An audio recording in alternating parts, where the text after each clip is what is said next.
Hi friends, నేను మీ దేవి. Happy మా వంటిల్లు నా వ్లాగ్స్లో ఈరోజు మా వంటింట్లో మీ అందరి కోసం నేను చూపించబోయే ఒక స్పెషల్ రెసిపీ ఇన్స్టెంట్ జున్ను అండి. పౌడర్తో తయారు చేసి చూపిస్తాను. చాలా చాలా బాగుంది. అందుకే మీ అందరికీ షేర్ చేయాలనే ఉద్దేశంతో వీడియో చేశాను. ముందుగా దానికి కావాల్సిన ఇంగ్రీడియంట్స్ చూద్దాము.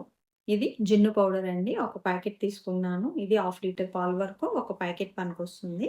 ఇది అన్ని షాప్స్‌లో కూడా అవైలబిలిటీ ఉంది. అలాగే ఆన్‌లైన్‌లో కూడా వస్తుంది. ఒక 1/2 లీటర్ పాల ప్యాకెట్టు, అలాగే మిరియాల పొడి, ఇలాచీ పొడి, ఒక 1/2 కప్ వరకు బెల్లం. ఇవే ఇంగ్రీడియెంట్స్. ఇప్పుడు స్టార్ట్ చేద్దాము. ముందుగా ఇలా ఒక బౌల్ తీసుకొని ఈ పాల ప్యాకెట్ కట్ చేసి 1/2 లీటర్ పాలు తీసుకుందాము. అలాగే ఈ పౌడర్‌ని కూడా డైరెక్ట్‌గా ఈ పాలల్లో వేసేద్దాము. ఒక్కసారి ఈ విధంగా కలుపుకొని ఇప్పుడు ఈ బెల్లాన్ని కూడా వేసేసి ఒక్క నిమిషం పాటు ఇలా కలిపితే మనకి బెల్లం అంతా కరిగిపోతుంది.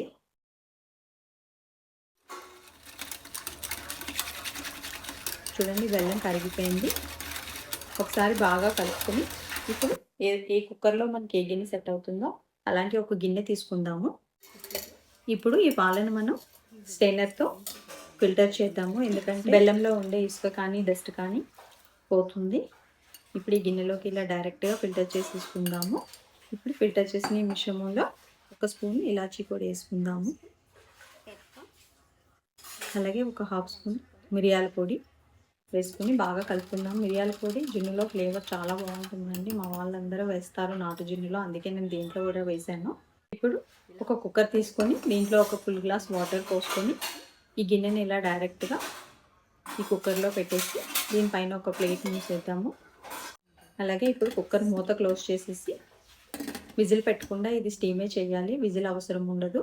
ఇప్పుడు ఈ కుక్కర్ని ఇలా తీసుకెళ్ళి స్టవ్ ఆన్ చేసి స్టవ్ పై పెట్టేసి టైం చూసుకోండి. కరెక్ట్గా 12 to 15 మినిట్స్ మిడిల్ ఫ్లేమ్లో పెట్టి కుక్ చేసుకోండి.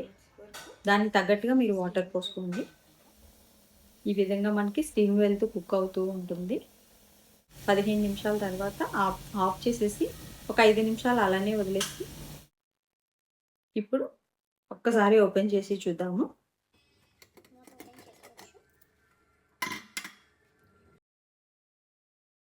చూడండి, మనకి ఆల్మోస్ట్ రెడీ అయిపోయింది. ఇప్పుడు మనకి లోపల రెడీ అయిందా లేదా తెలియాలంటే ఈ విధంగా ఒక నైఫ్ తీసుకుందాము.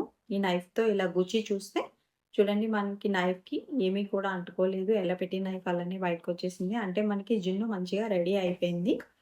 ఇప్పుడు ఈ ప్లేట్ తీసేసి డైరెక్ట్‌గా మూత పెట్టేసి చల్లారే వరకు ఇలానే ఉంచేద్దాము. చూడండి, మనకి చల్లారిన తర్వాత ఒక అరగంట చల్లారిన తర్వాత ఇప్పుడు ఈ జున్నుని చూస్తే మనకి ఈ విధంగా మంచిగా మిరియాలంతా పైకొచ్చేసి మంచిగా రెడీ అయిపోయింది.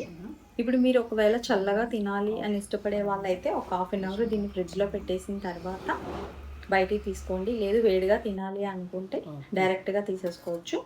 ఇప్పుడు దీన్ని ఒక్కసారి నైఫ్ తీసుకొని ఇలా ఒక్కసారి నేను చేస్తున్న విధంగా రౌండ్‌గా ఒకసారి ఇలా కట్ చేసి అలాగే మధ్యలో 4 భాగాలుగా కట్ చేసేసి ఈ విధంగా ఒక ప్లేట్ తీసుకొని ఇలా రివర్స్ చేద్దాము. చూడండి, చాలా ఈజీగా వచ్చేసింది. ఇప్పుడు దీన్ని మీకు కావాల్సిన పీసెస్‌గా కట్ చేసుకొని ఇలా డైరెక్ట్‌గా బౌల్‌లో వేసుకొని వేడివేడిగా తినొచ్చు. లేదా కూల్‌గా కావాలి అనుకుంటే ఫ్రిడ్జ్‌లో పెట్టుకొని తినొచ్చు. మీకు నిజంగా వెంటనే ఫ్రెష్‌గా తింటే మాత్రం మనకి డైరెక్ట్‌గా చిన్నప్పుడు మనం తిన్న ఒరిజినల్ జున్నులానే అనిపిస్తదండి. తప్పకుండా మీరు కూడా ట్రై చేయండి. నచ్చితే లైక్ చేయండి. ఇంకా బాగా నచ్చితే షేర్ చేయండి. సబ్స్క్రైబ్ చేయటం మర్చిపోకండి. Thank you.